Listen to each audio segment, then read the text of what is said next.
Assalamualaikum anak-anak, perkenalkan nama Ibu Gita Puspita Anugrah. Hari ini Ibu akan menceritakan salah satu kisah Nabi, yaitu kisah Nabi Nuh alaihi salam. Ayo simak ceritanya. Nabi Nuh alaihissalam diutus oleh Allah untuk kaumnya di kawasan Sungai Efrat. Kedatangan Nabi Nuh sebagai Rasul berhadapan dengan suatu masyarakat yang berangsur-angsur melupakan ajaran agama Islam. Berada pada masa-masa patroh atau kekosongan. Di sana pun terdapat raja yang sangat zalim, yang pertama kali memeras arak dan meminumnya, yang pertama kali bermain judi, dan juga orang yang membuat baju dihiasi oleh emas. Nah, kondisi masyarakatnya pun pada saat itu meninggalkan ajaran Nabi sebelumnya, lalu menjadi syirik, meninggalkan amal kebajikan, melakukan kemungkaran dan kemaksiatan. Berhala-berhala dipertuhankan, dipercaya memiliki kekuatan yang gaib yang mampu menolong mereka. Mereka menyembah Wa'ad, Suwa, Yaghut, Ya'an, dan Nas. Sebagaimana Allah berfirman, A'udzubillahi minasyaitonirrajim.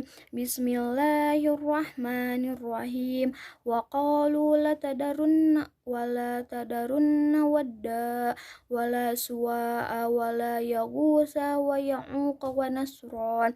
Shadaqallahul azim.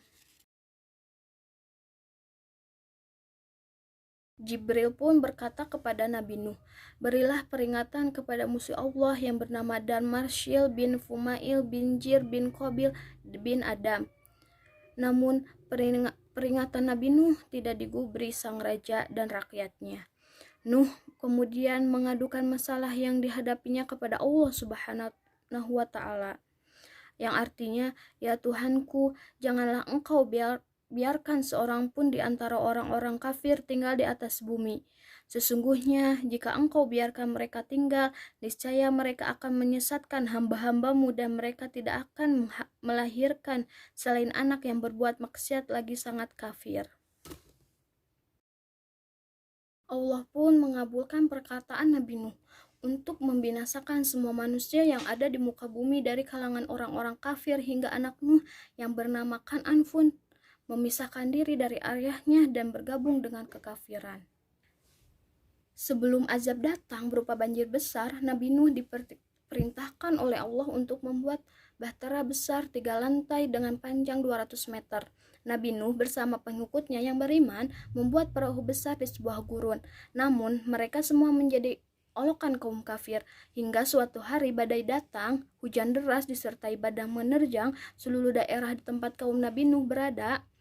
Dengan cepat Nabi Nuh dan pengikutnya serta hewan ternak dan 7 bahan pokok sebagai berbekalan di kapal pun diangkut.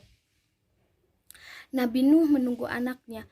Nuh yang iba dengan Kan'an pun berkata, wahai anakku, raihlah tanganku, naiklah ke bahtera bersama kaummu yang selamat.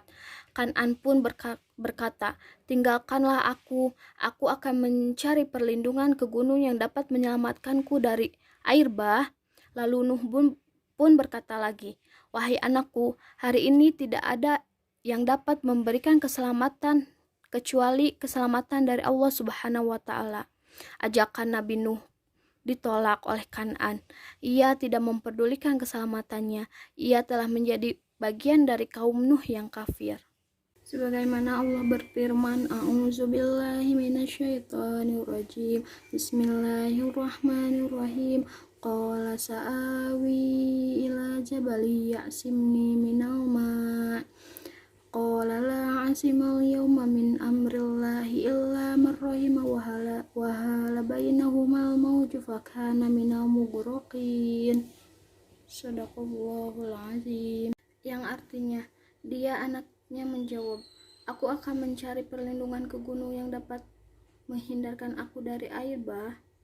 Nuh pun berkata, tidak ada yang melindungi dari siksaan Allah pada hari ini selain Allah yang Maha Penyayang.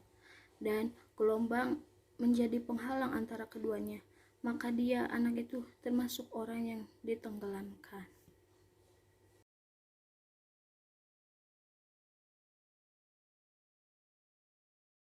Mohon maaf apabila masih banyak kekurangan. Wassalamualaikum warahmatullahi wabarakatuh.